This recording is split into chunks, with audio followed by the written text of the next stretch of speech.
이번 영상에서는 회계원, 매출 매입 거래에 있는 매출 전표 1에 대해 설명드리겠습니다. 매출 전표 1은 매출 내역을 입력하는 전표로 간단한 작성을 통해 매출 내역에 대한 분계를 자동으로 해주는 메뉴이며 세금계산서 발행까지도 가능합니다.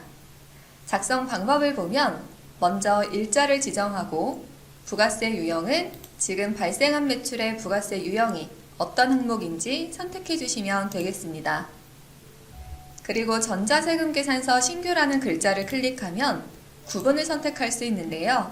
전자인지, 종이인지, 혹은 수정세금계산서를 발행하는 거라면 붉은 글자에 해당하는 사유를 선택해 주시면 되겠습니다. 그리고 거래처에는 매출이 발생한 거래처를 검색해서 입력하는 항목이고요. 이렇게 거래처 코드나 명칭으로 검색해서 넣으셔도 되고 돋보기를 클릭하여 등록되어 있는 거래처 리스트 중에 거래처를 선택하셔도 되겠습니다. 그 다음 공급가액은 매출 금액을 입력하는 항목인데요. 이렇게 공급가액을 넣고 엔터를 누르면 부가세가 자동으로 들어가겠습니다.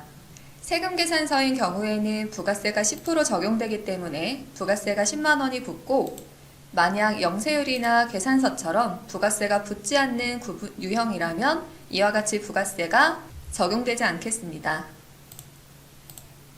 그럼 공급가액 칸을 한번 클릭해 보면 옆에 FN이라는 버튼으로 외화와 공급가액 계산이 있는데요. 먼저 외화는 우리가 외화 거래를 진행했다면 외화 금액과 환율을 넣어 원화 금액을 계산하는 기능이 되겠습니다. 그리고 공급가액 계산은 우리가 공급가액에 기록한 해당 금액을 가지고 다시 한번 공급가액과 부가세를 계산할 수 있는 버튼인데요. 이처럼 합계금액에서 공급가액과 부가세를 쪼개는 방식도 선택이 가능하고 기타 여러가지 항목으로도 선택이 가능하겠습니다. 이렇게 선택하게 되면 공급가액과 부가세가 합쳐서 100만 원이 되는 금액을 손쉽게 입력할 수 있겠습니다. 그 다음 세부 내역인데요. 세부 내역은 세금계산서 내역 중 품명, 규격, 수량, 단가, 비거와 같은 내용을 입력할 수 있는 항목입니다. 또한 지금 발생한 매출이 청구건인지 영수건인지 세금계산서에 표기되는 형태 또한 선택이 가능하겠습니다. 그 다음 적요는 해당 매출에 대한 메모사항을 입력하는 항목인데요. 그 다음 매출 계정을 보면 지금 발생한 매출 금액을 어떠한 매출 계정으로 분계할지 입력하는 항목입니다. 일반적으로 유통업에서는 상품 매출, 제조업에서는 제품 매출을 입력합니다. 계정을 변경하고자 할 때는 돋보기를 클릭하여 등록된 계정 중에 선택해 주시거나 명칭을 알고 계신 경우에는 이처럼 이름으로 검색하여 선택해 주셔도 되겠습니다. 그 다음 입금 계좌는 매출 금액을 처리할 계정을 선택해 주시는 항목인데요. 외상으로 거래했다면 외상 매출금 계정을, 대금을 받았다면 돋보기를 클릭하여 통장 입금일 때는 해당 통장을, 현찰일 때는 현금을, 만약 상대 거래처가 카드로 결제했다면 해당 카드사를 넣어주시면 되겠습니다.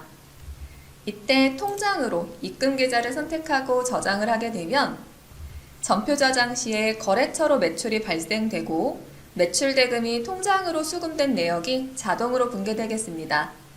또한 카드 매출의 경우 카드사로 지정을 해놓으면 해당 카드사로 미수금 계정이 분계가 되는데요. 추후 카드 매출 대금이 입금되면 입금 보고서에서 별도로 입력을 해주셔야겠습니다. 만약 외상 매출금인 경우에는 채권번호 관리를 하시는 경우 해당 외상 매출금을 언제 수금할 계획인지 만기일자와 채권번호를 기재하실 수 있겠는데요. 이렇게 채권번호 관리를 진행하시는 고객님들은 해당 만기일자와 채권번호를 기입하셨을 때 해당 매출건으로 회계2 채권관리를 확인하실 수 있겠습니다. 그 다음 해당 거래와 관련해서 발생한 수수료가 있다면 수수료 금액도 넣어주시고 첨부에는 해당 매출건과 관련된 첨부 서류가 있다면 넣어주시면 되겠습니다. 그리고 우리 회사는 회계관리를 부서와 프로젝트별로 진행한다 라고 하면 관련된 부서와 프로젝트까지 입력해 주시면 되겠는데요. 이렇게 해서 하단에 저장을 누르면 전표가 저장되겠고, 만약 저장됨과 동시에 분개된 전표를 보고자 하신다면 저장 전표를 혹은 세금계산서로 바로 발행하고자 하신다면 해당 버튼에 마우스를 올려 전자세금계산서 발행 버튼을 눌러주시면 되겠습니다. 그럼 저는 저장 전표를 눌러볼 텐데요.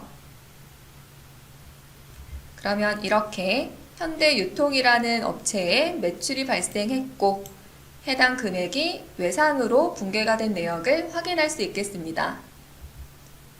그러면 제가 여기 있는 매출 계정을 유통업이면 상품 매출, 제조업이면 제품 매출이라고 말씀드렸는데요. 만약 우리 회사가 자주 사용하는 계정으로 해당 매출 계정의 기본값을 변경하고 싶으시다면 우측 상단 옵션, 계정 설정을 통해 기본값을 변경할 수 있겠습니다. 우리 회사는 제조업이라 제품 매출이 기본으로 뜨기를 원한다. 이렇게 변경해 주시고 각각의 항목별로 클릭해 보시면 FM 버튼으로 분개 설정 또한 변경이 가능한데요. 해당 부분을 보게 되면 대체 분개할지, 직접 분개할지 원하시는 분개의 형태로 지정해 주시면 되겠습니다. 그러면 제가 매출 전표에 다시 들어오면 설정한 대로 제품 매출이 기본으로 뜨는 걸 확인할 수 있겠습니다. 지금까지 매출 전표 1에 대해 설명드렸습니다.